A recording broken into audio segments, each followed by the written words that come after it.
Hey everybody, at the last possible moment, I realized all my sheet music was over here at the shop. So I ran over here and I'm going to be broadcasting from the World Domination headquarters here today. And so I'm going to be making a few changes to the website here in just a minute. So first I need to, let's see what's going on here. Click on this. Oh, it's not pleased with what I'm trying to do here. Let me fix this.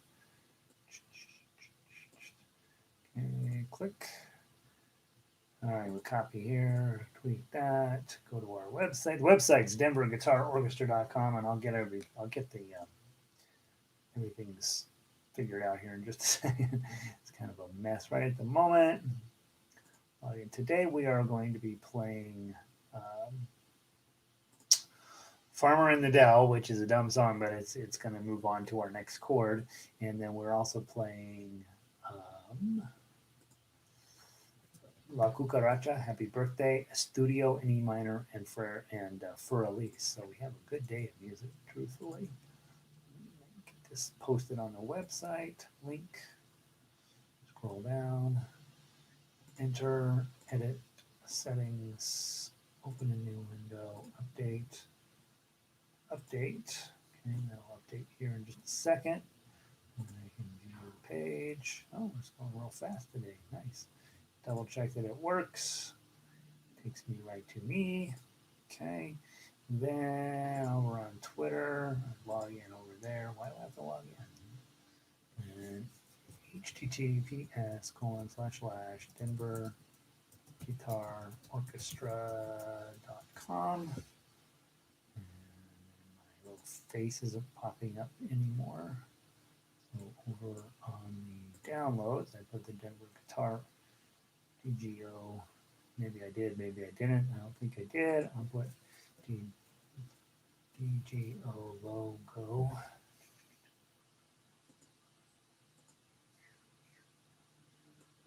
That in the downloads. DGO logo. JPEG. Okay, pops up. I should probably. What I noticed is it's putting my face up and the whatever thing it is. So we're doing double duty. Right, so then I'm going to tweet that. And let's see here. Okay, so we've tweeted. All right, now let's go back to streaming. Is sound loud enough? No, it is not because I don't have the microphone pointed at my face. Thank you, Vic. And then let me put this over here where it's supposed to be. And then let me make a couple more adjustments on my screen here. I used to have a pretty good setup here at the shop, and then over time, I've moved everything to the house. And now I have a crummy setup here at the office. And so, all right. So how's that? Does that sound better? Does that sound better? I'm hoping. All right. So we got the microphones pointed at me. We have the computer setting at me. We hopefully have chat bar's kind of messed up here. Let me move this over a little bit. Can't hear you. Sound is good. High contrasty glare. 16 high contrasty glare. Let me close this up just a smidge. Okay, so that's now we don't have anything. Okay, so we got the microphone set a little better. We have theoretically everything's set up a little better here. Let me get my guitar set up a little better. Oh, so high. So here. And I want to slide this over just a smidge. All right, so let's see. So she can hear me now. Let me check my tuning. I got to bring over some better tuners. All the good tuners ended up in my house.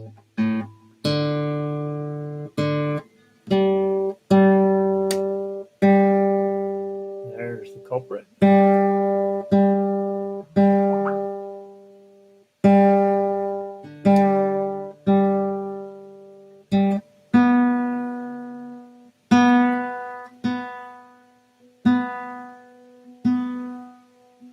it's been cold here in Denver, and so the heater has been on more here in the office.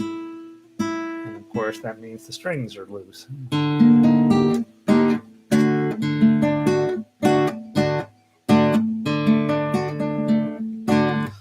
and then this is too high, so let me put this down just a little bit more. And so you can see my hands. There we go. There we go. All right. Good morning, everybody.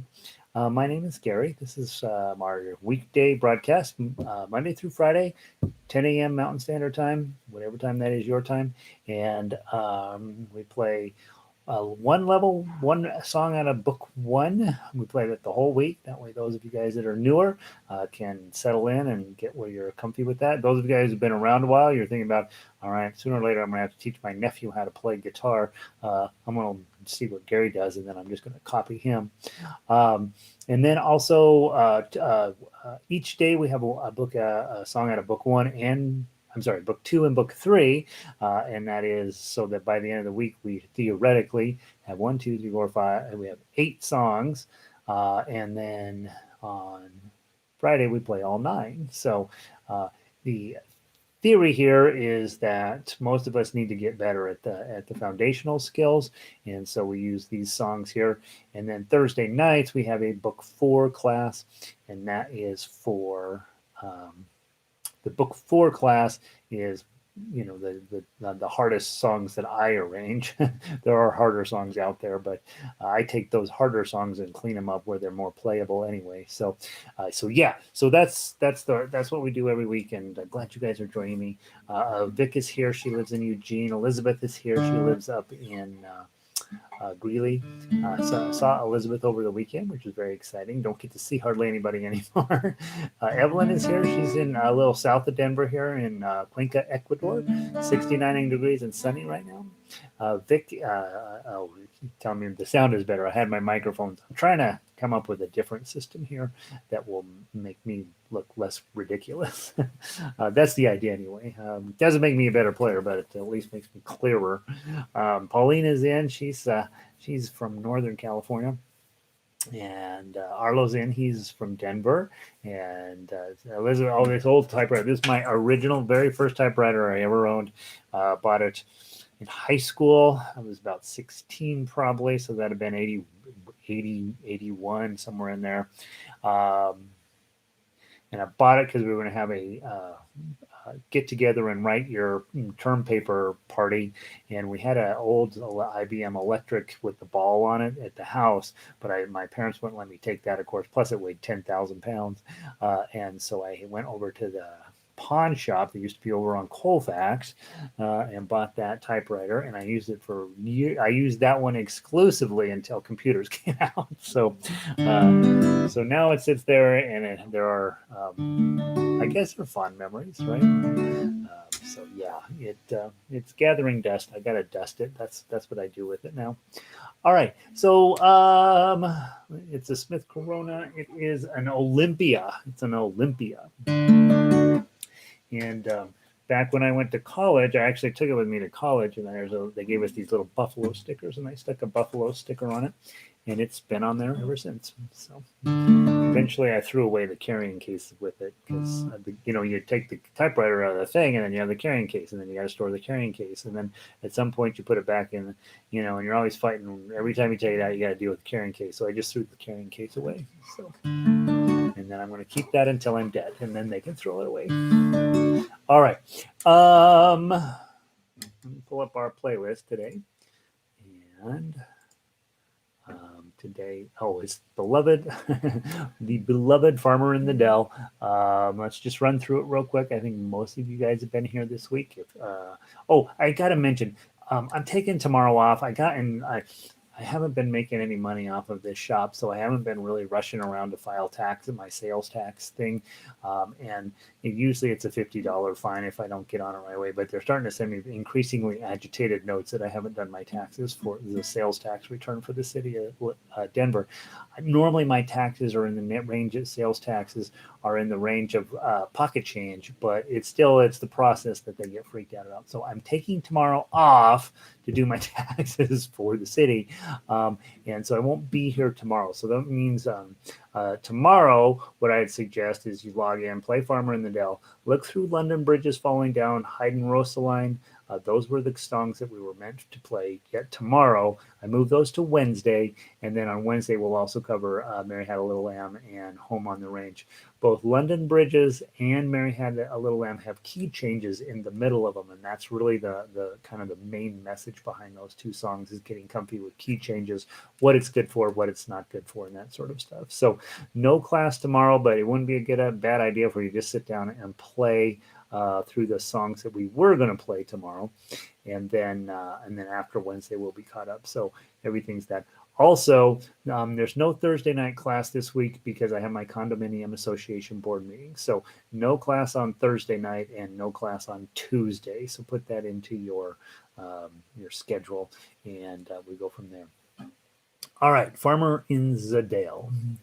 This is a dumb song, but it is meant to teach you, again, minimal motion. Okay, so we already have this chord shape, A chord. Okay.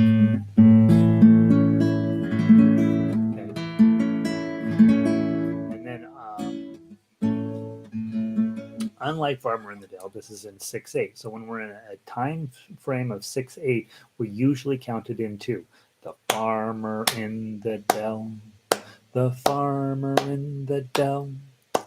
Hi ho, the dairy-o, the farmer in the dell. So it's just 1, 2, 1, 2. Now the official way to count it that music teachers teach you is 1, 2, 3, 4, 5, 6. 1, 2, 3, 4, 5, 6. 5, 6. 1, 2, 3, 4, 5, 6. And I hardly ever count 6/8 like that because it's just too much counting. Whereas if I go 1 and 2 and 1, 2, 1, 2. And it's much easier to count, and you just divide those twos. There's 3 little eighth notes in between each of the claps, and then you're in 6/8. Okay, so that's 6/8 time, which means if we are singing this, we're probably just going to strum twice. The farmer in the dell, the farmer in the dell. Hi ho, the dairy-o, the farmer in the dell. So you're just doing 2 beats per measure. Usually works out just fine. If you do 6, it ends up being a little bit crazy. The farmer in the dell, the farmer in the dell. See, it's too much. Hi ho, and then you're like, that's too much. Let me try it with my index finger. The farmer in the dell, the farmer in the dell. It's still too much, right? But one thing that does work is an arpeggio plucking 1, 2, 3, 4, 5, 6. 1, 2, 3, 4, 5, 6. That actually does work. Farmer in the dell, the farmer in the dell. Hi ho, the dairy-o, the farmer in the dell. Okay, so that's 1, 2, 3, 4, 5, 6. That arpeggio picking does work when you're singing along. And that's just thumb, index, middle, ring, middle, index. Dun, dun, dun, dun, dun, dun. 1, 2, 3, 4, 5, 6. And that will actually sound really nice. So I think your choices when you see 6/8 are the 6-beat pattern on an arpeggio picking. 1, 2, 3, 4, 5, 6. 1, 2, 3, 4, 5, 6. Or my foot pedal got away on me. Or do it in 2. Farmer in the dell, the farmer in the dell, right? And then of course you're always thumbing is a possibility. The farmer in the dell, the farmer in the dell. I think all those are legit possibilities. All right, so there's your chord, and then the song, 19 verses or something, a crazy number of verses. If you end up playing through the whole entire song, you get Google sends you a puppy, I think, and so if you want to play all of the verses, send a recording into YouTube and then let the owners of Google know. And I think they send you a prize. I might be wrong about that. Let's see. Greg Gibbing has his typewriter history. I learned on an Olivetti typewriter. They made the boys sit in the back in the back on manual machines while the girls got IBM's electrics to learn on. Oh, the 70s, right? Yeah. Well, we had is our gym, the football coach taught typing, and he was had no sense of humor. And yeah, we had only all manual typewriters, so the girls and the boys didn't have the same thing. And I do remember, it's funny you bring up girls and boys. I do remember even as late as 80. So this would have been ninth grade, 79, 79, I think, there was still this notion that girls should learn how to type and boys probably ought to learn how to type. That was in 79, 80, somewhere in there. And of course, typing wasn't optional. We all had to take it, but it was still sort of this general thought that, well, it'd be good for boys to learn how to do it. Incredible. Yeah, so that's funny. And we all had manual typewriters. I remember a few years later they got electric typewriters, but we all had manuals. um, I don't. There is something. If you ever have a chance, go sit down at a manual typewriter and type on again. There's something very satisfying about that bar. Type, type, type. Bing. Bump, bump, bump, bump, bump. Bing. Still quite a pleasant activity. 1971, they thought we were just scoping out. Oh, they were you. Well, you probably were, Greg. Like, I'm gonna take typing. See which girls are in there. All right, let's play the melody on Farmer in the Dell. Again, minimal motion, very similar to what we talked about on Ferrero Jacques. Just grab your A chord, and what you're going to find out is you're already holding down almost every single thing you need to do. You're going to lift up your ring finger once in a while, and you're going to have to move your ring finger down to the bottom string. But minimal motion just by holding the chord. From the top, just get your string right. 1, 2, 2, 2, 2, 2, 2, 2. Oh, 2, 2, 2, 2, 2. Oh, oh, 2, oh, 2, 2. Oh, 2, 2, oh, oh, 2. Again. 2, 2, 2, 2, 2, 2. Oh, 2, 2, 2, 2, 2. Oh, oh, 2, oh, 2, 2. Oh, 2, 2, oh, oh, 2. Now, the one thing to pay attention to, tablature has one dramatic weakness, and that is you don't know how long to hold your twos. So you have two choices when you're learning, when you're trying to overcome tablature's weakness. One, you need to know the song probably, otherwise you're going to end up with 2, 2, 2, 2, 2, 2, 2. Oh, 2, 2, 2, 2, 2. Oh, oh, oh, oh, 2, oh, 2, 2, oh, 2, 2, oh, oh, 2. And so the rhythm is all a mess, right? So you have to either know the song, which you can learn just by going to our website and listening to the MP3, and it tells you exactly how long to know those notes. The other thing to do is look up at the standard notation while you're playing. And so you have 3 or 4 types of notes in this song. You have the very first note with the little flag on the top, that's an eighth note. Very next note's a quarter note. It doesn't have a flag on it. Then you have an eighth note, quarter note, eighth note. Measure 2 has one of those notes with the hole in the middle. That's called a half note, and that's worth, in this case, it's technically worth 4 beats, okay? But you'll just treat it as a real long note. Uh, Measure 4 has a dot, has a note with a hole in it and a dot after it, and that's actually worth 6 full beats. So that's why it takes up the whole entire measure. And that's all of the types of notes you have in this. So it's not a bad idea. You don't necessarily have to know everything about reading standard notation to play guitar, but you do need to know rhythm. And if you don't happen to know the song, you can actually use those notes up there, which are the lyrics line, to tell you about how long to hold each notes. And so there's that. All right, that's enough on Farmer in the Dell. Again, if you were with us the last 2 weeks, Frere Jacques and Brother John are the 2 songs we study to get where we're reading tablature. Give yourself plenty of time. It usually takes people 2, 3, sometimes 4 or 5 weeks to get where your brain is turning that up. If you're plucking along and you're hitting the wrong string, it's just probably because you're still needing to get your brain to turn that tablature upside down so that it lines up with your fretboard properly. I know when I came back to guitar and I was quite skilled at reading tablature, I was still missing strings because there's so many of them. And so it's easy to get on the wrong string and have the wrong thing come out.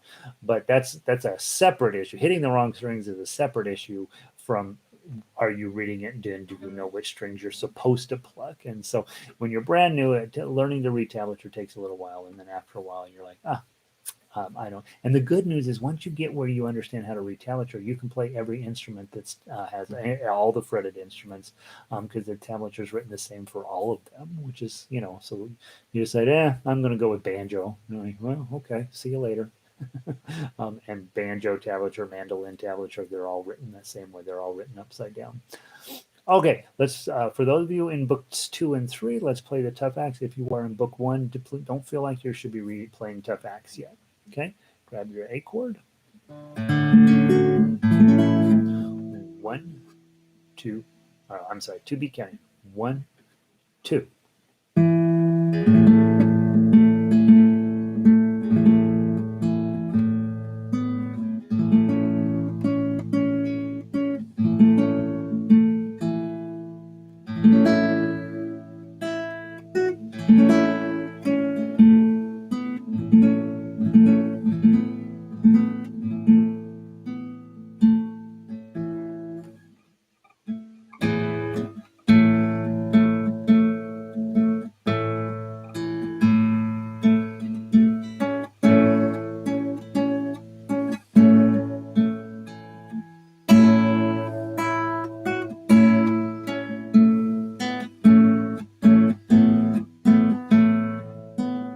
One more time.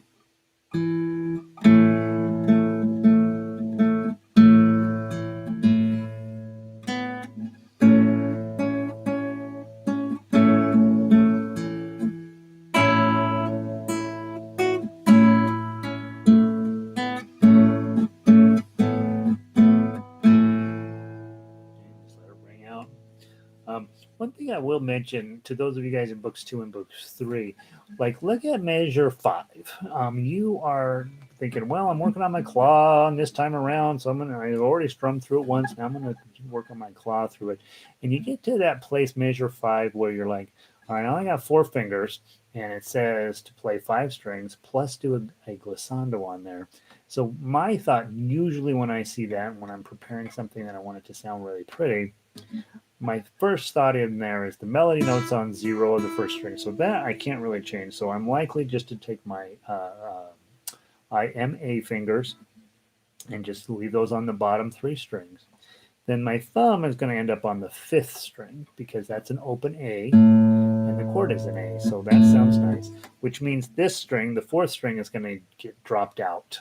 Okay, so I'm not even going to use that. So that's the best way for me to get the full chord there. To add in the glissando, and this is actually super fun to practice, is to try to see how fast yet how clean and pretty you can get a rolled chord.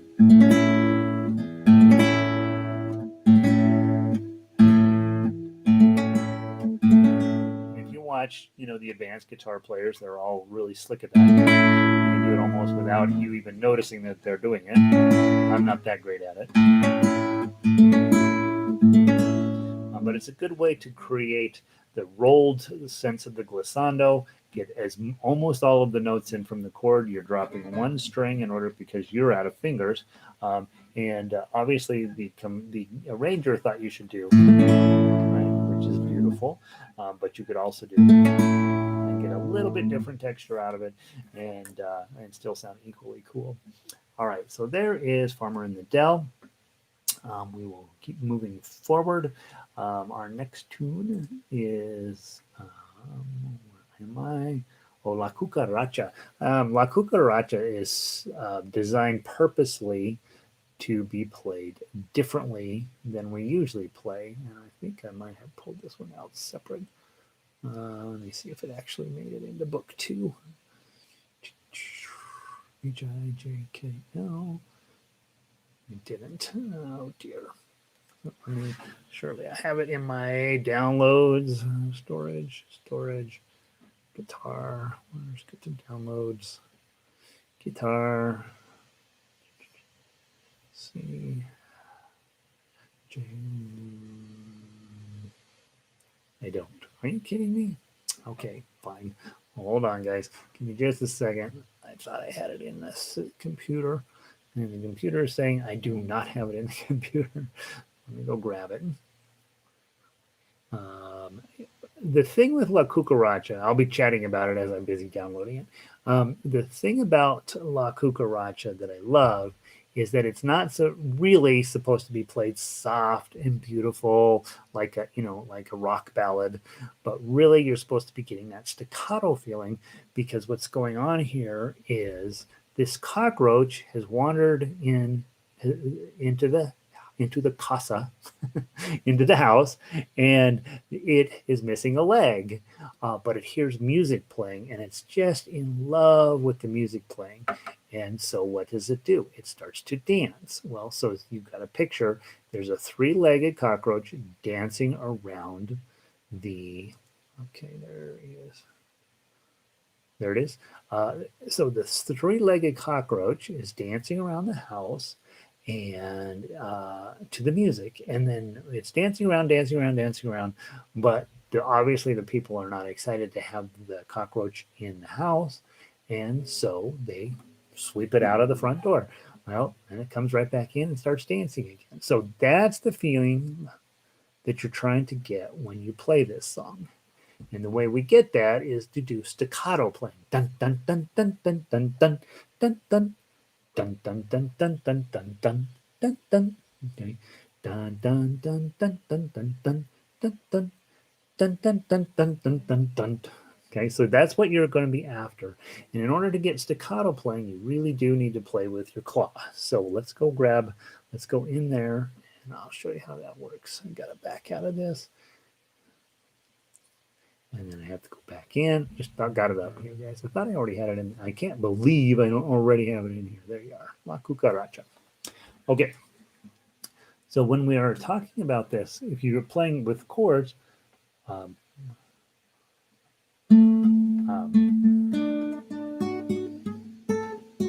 dun dun dun dun dun dun dun dun. Once there was a little cockroach. She was born without a Lego. All she wanted was to dance. Oh,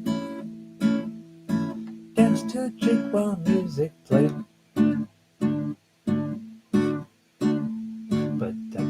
But that little bitty cockroach,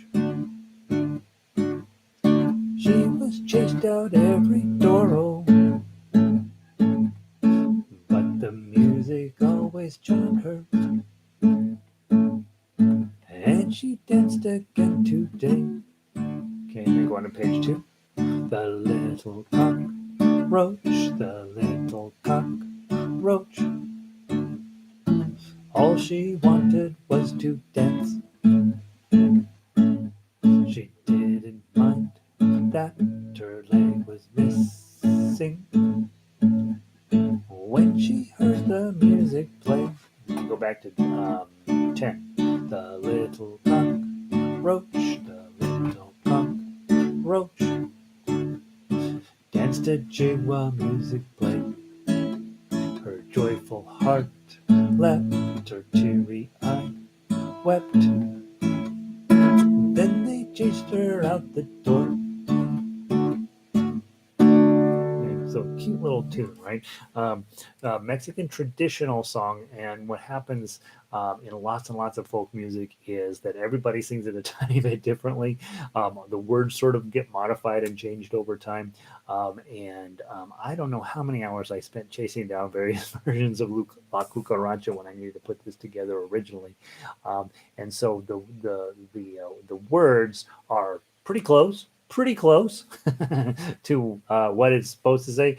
I don't think I ever found the official La Cucaracha version, and so this one's fine for using in English. And of course, the Spanish words are much more beautiful than English. But I don't have any outside of a very few Spanish words. I'm not a Spanish speaker at all. So we put it in English, get it pretty close. And this is honestly the message behind the song anyway. So it's cleaned up a little bit and sort of organized where everything lines up neatly and conveniently. But it can be a really fun song to play. I think. As Vic, as Vic says, just fun. But remember, you could also do it soft and beautiful. Once there was a little cockroach. She was born without a leg. Oh, you could do that, right? It's fine, but it's not. I don't know. We're trying to match the texture with the message behind the song. Let's run through the melody real quick. Make sure that that's making some sense to you. And by the way, D chord and A chord, those were from level 1, so hopefully you have those memorized at this point. When I'm playing melody, I'm usually just going to go ahead and grab the chord right off the bat because I know most of my notes are going to be already under my hands. Okay, from the top, 1, 2, 3, 4. Rest.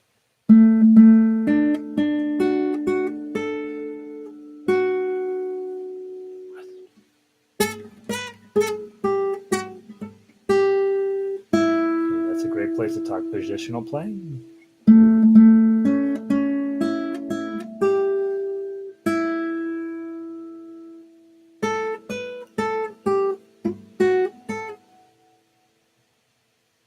I blew it.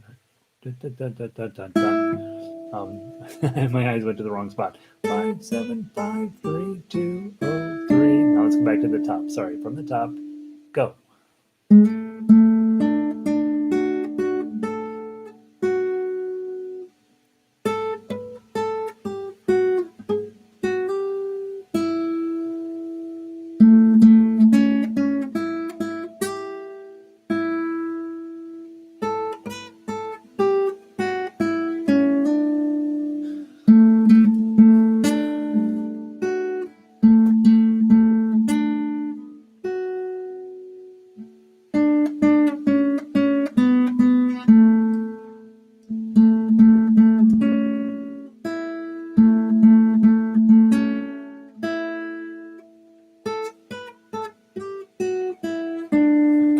Up to the middle.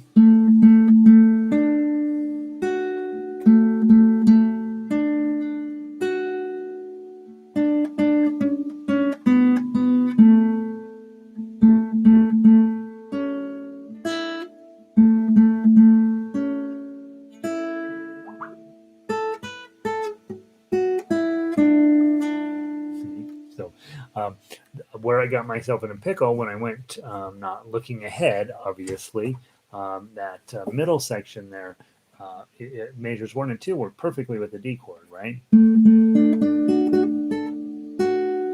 But then when you get to measure 3, I didn't look far enough ahead, and all of a sudden I'm like, oh shoot, there's 7s. So my initial thought was index, ring, index, 3, ring, 2, but then your 5 is out of whack. So probably be thinking about 5 and 7, and then just slide to second position.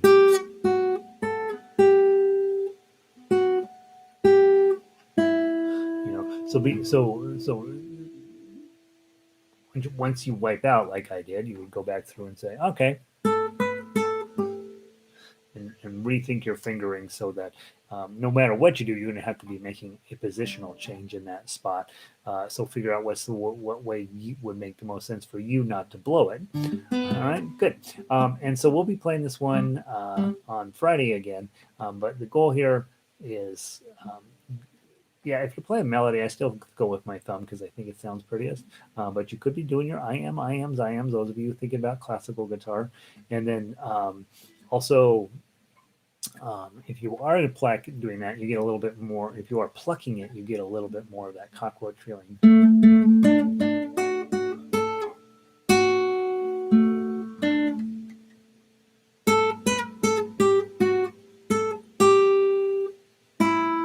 Right, it gets a little bit more cockroachy. All right, and then finally, books 2 and 3 people. Let's talk about the tough acts. I would not do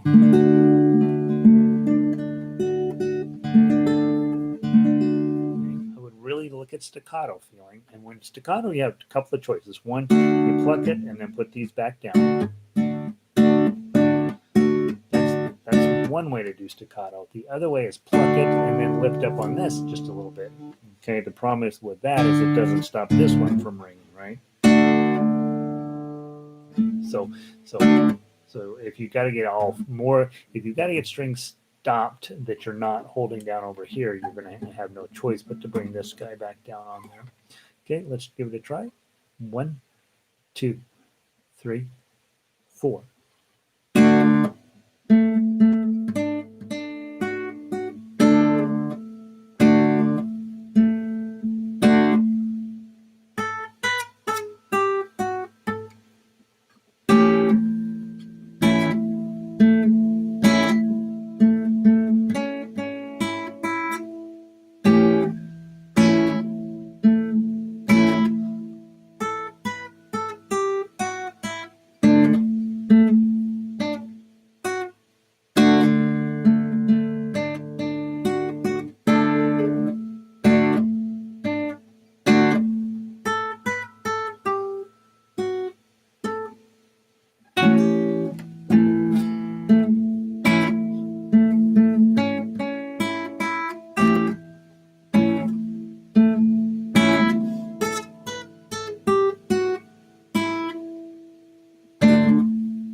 Where's the 10? The dots on here are not what I expect. And then you want a glissando?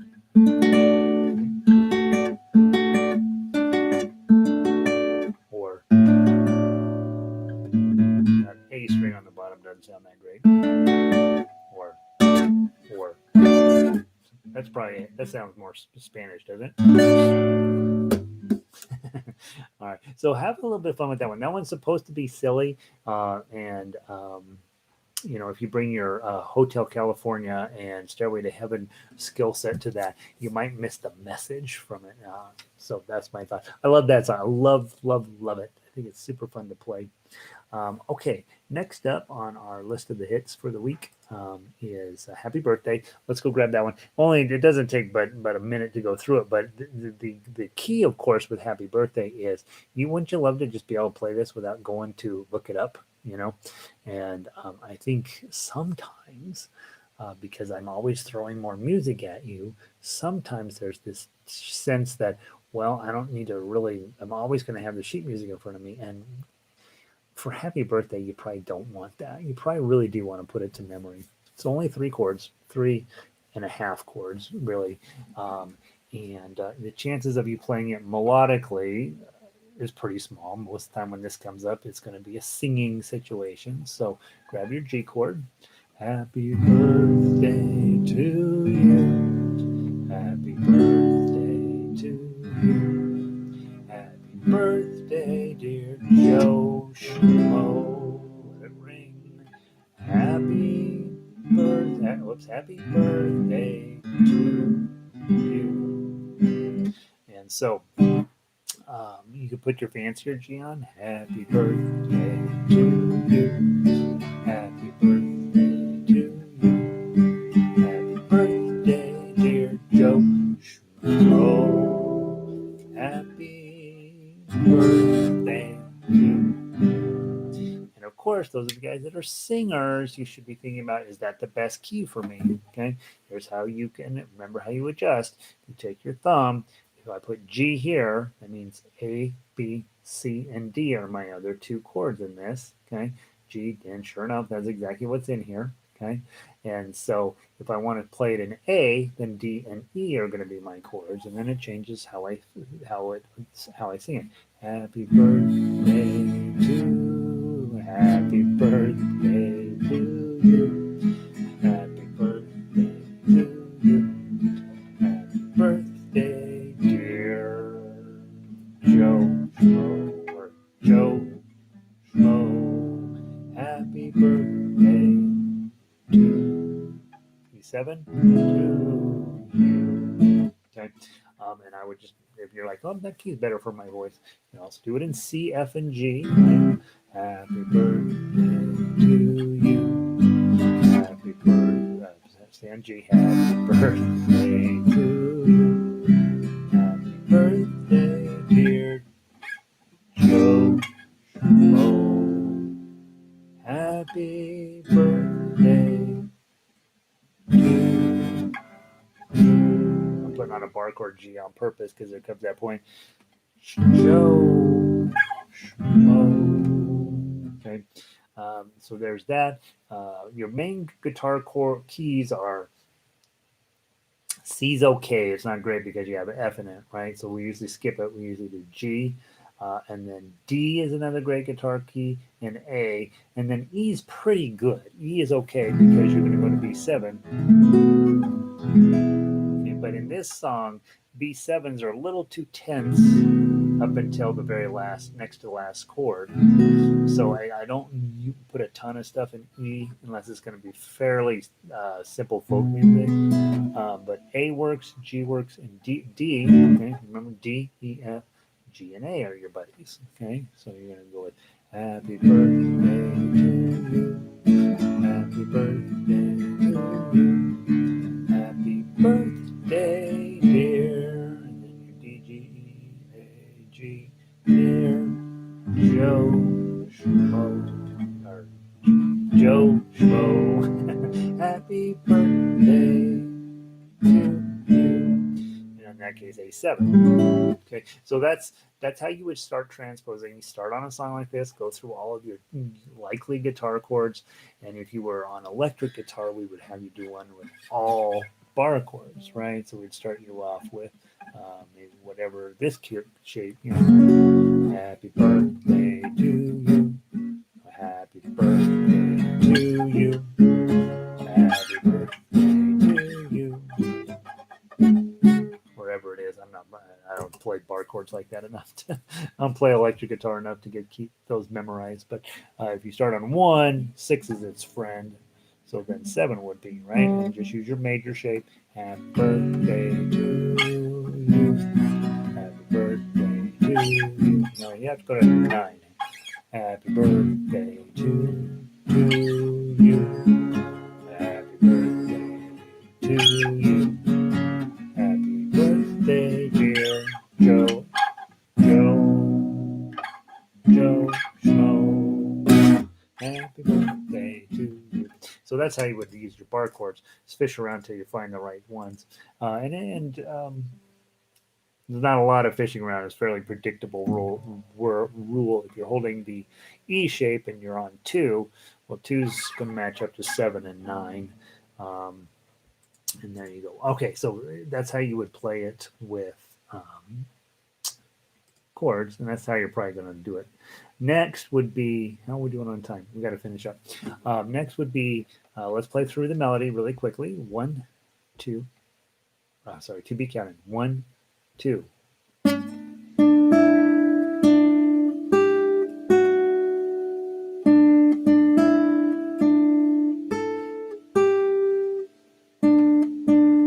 10, 7, 3, 2, go.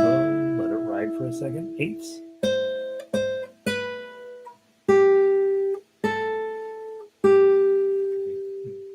Almost the entire song on the top string, run it up way high. It's more fun to play it up there, actually. And then, of course, tough acts. Take just a minute to run through that. 1, 2.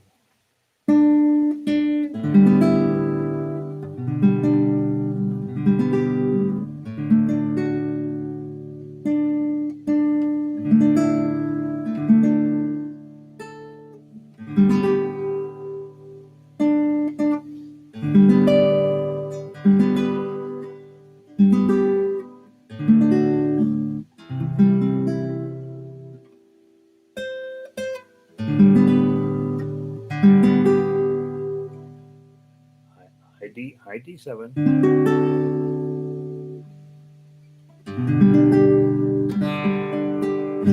Probably never going to really play it that way, but it's there. Um, and so there's happy birthday. Memorize the chords just where you can just, when it comes up and you're like, hey, I want to call up my friend. And they say, hello. And you go, happy birthday to you. Happy birthday to you. They have to sit through the whole song while you play it for them. And it'd be nice just to have those chords memorized. And then a couple other things, guys, just for the week. I did a horrible job playing on Friday, so I pulled over a studio and for Elise for the week. We're not going to work on them in class necessarily, but I want to keep those on our playlist for the week because on next Friday I want to replay them because I made such a mess of them. And did I put them down there? Home on the Range. They haven't made it onto the Friday list yet, but they will. And so the idea would be, hey, spend a little bit more time on a studio, and for Elise this week, I'll add them onto our Friday playlist. I don't know why I didn't put them on there already. And that way, I have another chance to make myself look less ridiculous, and you get a chance. You get to spend the week with another good song. So, pretty legit amount of music this week. Remember, no meeting tomorrow and no meeting on Thursday night. We'll have the Thursday daytime one, and then. On Friday, we'll end up with 11 songs in the playlist, so we'll have to be quick and zip right along through those. This week for level, you got technique issues coming up, right? La Cucaracha is about staccato. Happy Birthday is about memorizing something. Hide and Rosaline is about playing a song you do not know. Mary Had a Little Lamb, and London Bridge is about switching chords, switching keys in the middle of the song, and Paying My Money Down is a hard song to explain. Oh, and we have the Internationale in this week, which is the communist national anthem. And what I did was because nobody plays it anymore, I made it the zombie national anthem, and I turned it into a zombie killer song. You guys get the communist words, but I have a zombie version of it. So we have good music this week. Should be fun. Lots of different techniques, lots of different things to try. You guys have a wonderful day. I'll see some of you later today, and the rest of you I will see later in. I'll see you Wednesday. Okay. Have a great day, you guys. That's it. That's all I know about guitar. Let's see. Evelyn, have a great day. Good to see you. Let's see. Pauline, Vic, Greg, Greg taking typing classes. Who else remembers their typing class from the 70s? That's funny. All right. I don't know where my coffee went. I'm gonna go find my coffee. I'll see you guys a little bit later. I'm gonna pull the stream. Yeah, we do have a good list. So, all right, Pauline. See you later. I'm pulling the stream. I'll see all of you guys a little later on.